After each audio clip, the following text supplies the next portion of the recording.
നമസ്കാരം. റാഫ്റ്റോ ക്രിക്കറ്റിലേക്ക് അവർക്കും സ്വന്തം. ഇന്ത്യ വേഴ്സസ് സൗത്ത് ആഫ്രിക്ക ഏകദിന പരമ്പരയിലെ രണ്ടാമത്തെ മത്സരം നാളെ നടക്കുകയാണ്. ആകെ 3 മത്സരങ്ങളാണ് ഏകദിന പരമ്പരയിലുള്ളത്. കഴിഞ്ഞാൽ പിന്നെ T20 പോരാട്ടങ്ങളായി 5 മത്സരങ്ങളുടെ T20 പോരാട്ടം ഇതാ വരുന്ന ചൊവ്വാഴ്ച എന്ന് പറഞ്ഞാൽ ഡിസംബർ 9 ആരംഭിക്കുകയാണ്. പക്ഷേ ആ സീരീസിലുള്ള ഇന്ത്യൻ സ്ക്വാഡ് ഇതുവരെ പ്രഖ്യാപിച്ചിട്ടില്ല. എന്താണ് സംഭവിക്കുന്നത് എന്നുള്ളത് ആരാധകർ ഒരല്പം ആകാംക്ഷയോടുകൂടി ഉറ്റുനോക്കിയാണ്. പ്രത്യേകിച്ച് ഗില്ലിൻ്റെ കാര്യം, അതിലൊരു കൺഫർമേഷന് വേണ്ടിയിട്ടാണ് ഈ ഒരു പ്രഖ്യാപനം വൈകിക്കുന്നത് എന്ന് ചില മാധ്യമങ്ങൾ റിപ്പോർട്ട് ചെയ്യുന്നുണ്ട്. എന്നാൽ നാളെ എന്തായാലും ഇന്ത്യൻ ടീം പ്രഖ്യാപനം ഉണ്ടാകും എന്നാണ് ഇപ്പോൾ ലഭ്യമാവുന്ന വിവരം. അതായത് Indian team for the T20 series against South Africa is likely to be announced tomorrow എന്ന് പ്രമുഖ മാധ്യമങ്ങളൊക്കെ റിപ്പോർട്ട് ചെയ്യുന്നു.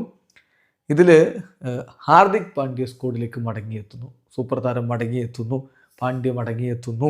അതാണ് പ്രതീക്ഷിക്കുന്നത്. ഡിസംബർ 6 അദ്ദേഹം കട്ടക്കിലെത്തും എന്നാണ് ഈ കാര്യത്തിൽ ഇപ്പോൾ ലഭ്യമാവുന്ന വിവരങ്ങൾ.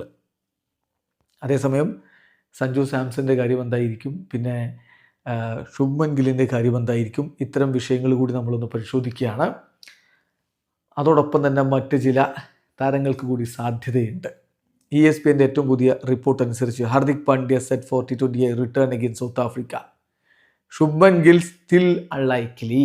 അതാണ്, ഗില്ല് ഇപ്പോഴും മടങ്ങിയെത്താനുള്ള സാധ്യത കുറവാണ് എന്നാണ് റിപ്പോർട്ടിൽ പറയുന്നത്. സോ ഏതായാലും 5 മത്സരങ്ങളുടെ പരമ്പര വരുമ്പോൾ ഹാർദിക് പാണ്ഡ്യ T20 തിരികെ എത്തും എന്ന് തന്നെയാണ് പ്രതീക്ഷിക്കുന്നത്. ശുഭ്മൻ ഗില്ല് ടീമിൻ്റെ വൈസ് ക്യാപ്റ്റനാണ്, പക്ഷേ അദ്ദേഹത്തിൻ്റെ അവൈലബിലിറ്റി സ്റ്റിൽ ഡൗട്ടാണ്. ഗില്ലിൻ്റെ കാര്യത്തിൽ അദ്ദേഹം ഇല്ലെങ്കിൽ പിന്നെ ആരായിരിക്കും ഓപ്പൺ ചെയ്യുക എന്ന ചോദ്യമുണ്ട്.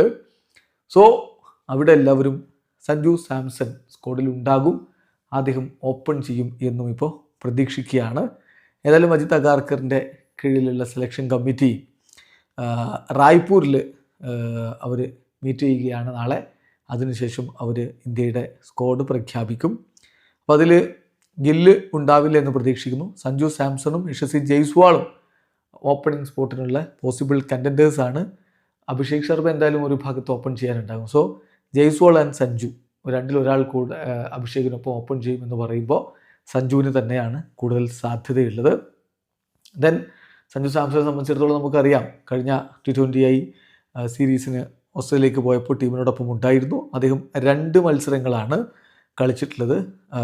അതിൽ ഒരു തവണ അദ്ദേഹം നമ്പർ 3 ബാറ്റ് ചെയ്തു. ജയ്സ്വാൾ ആണെങ്കിൽ ആ സ്ക്വാഡിൻ്റെ ഭാഗമായിട്ടുണ്ടായിരുന്നില്ല. ഗില്ലിൻ്റെ കാര്യം എന്താണെന്ന് വെച്ചാൽ അദ്ദേഹത്തിന് ആ ഒരു കഴുത്തിൻ്റെ ഇഞ്ചുറി ഉണ്ടല്ലോ, അത് ആദ്യത്തെ ടെസ്റ്റിൽ സംഭവിച്ചതാണ് കൊൽക്കത്തയിൽ വെച്ചിട്ട്. അദ്ദേഹം റിക്കവർ ആകും, സ്ക്വാഡിലേക്ക് മടങ്ങിയെത്തുമെന്നാണ് പ്രതീക്ഷിച്ചിരുന്നെങ്കിലും ഇപ്പോൾ മനസ്സിലാക്കാൻ പറ്റുന്നത് ഗില്ലിൻ്റെ ഇഞ്ചുറിയിൽ ഒരു പിഞ്ച്ഡ് നെർവ് ഇഷ്യൂ കൂടി അദ്ദേഹത്തിനുണ്ട്. അപ്പം BCCIയുടെ മെഡിക്കൽ സ്റ്റാഫ് അദ്ദേഹത്തിന് നൽകിയിരിക്കുന്ന ഉപദേശം അനുസരിച്ച് മിനിമം 5 ആഴ്ചകളെങ്കിലും ട്രെയിനിങ് പുനരാരംഭിക്കുന്നതിന് മുമ്പ് അദ്ദേഹത്തിന് റെസ്റ്റ് എടുക്കേണ്ടി വരും. അതുകൊണ്ട് തന്നെ അദ്ദേഹം ഈ ഒരു T20 സീരീസിനുള്ള സ്ക്വാഡിൽ ഉണ്ടാവാനുള്ള സാധ്യത കുറവാണ് എന്നാണ് ലഭ്യമാവുന്ന വിവരം. ഇനി നോക്കുക, സെലക്ടേഴ്സ് പരിഗണിക്കുന്ന മറ്റൊരു താരം റിയാൻ പരാഗാണ്.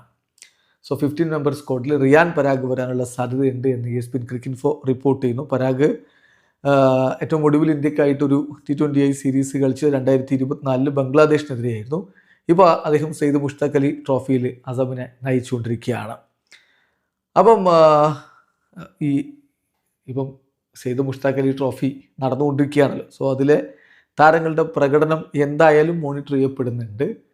അതിലാരൊക്കെ സർപ്രൈസിംഗ് ആയിട്ട് സ്ക്വാഡിൽ ഇൻവോൾവ് ആവും എന്നുള്ളതാണ് ഇപ്പോൾ പലരും ഉറ്റുനോക്കുന്നത്. എന്തായാലും T20 സീരീസ് 9-ാം തീയതി കട്ടക്കിൽ ആരംഭിക്കുകയാണ് ആഫ്റ്റർ ODI സീരീസ്. ദെൻ 9-ാം തീയതിക്ക് ശേഷം 11-ാം തീയതി രണ്ടാമത്തെ T20 മത്സരം നടക്കും. ആ മത്സരം നടക്കുന്നത് ചണ്ഡീഗറിലായിരിക്കും, ന്യൂ ചണ്ഡീഗറിലായിരിക്കും. ഡിസംബർ 14 ധരംശാലയിലാണ് അടുത്ത, അതായത് 3ാമത്തെ T20 മത്സരം ഉണ്ടാവുക. അതിനുശേഷം ലക്നൌവിൽ ഡിസംബർ 17 അതിനുശേഷം ഡിസംബർ 19 അഹമ്മദാബാദിലുമായിട്ടാണ് ഈ ഒരു T20 മത്സരങ്ങൾ അരങ്ങേറാൻ പോകുന്നത്. അങ്ങനെ സീരീസ് അവസാനിക്കും. വീഡിയോ അവസാനിക്കുന്നു. ക്രിക്കറ്റ് ലോകത്തെ കൂടുതൽ വിശേഷങ്ങളുമായി റാഫ്റ്റോക്സ് എത്താം.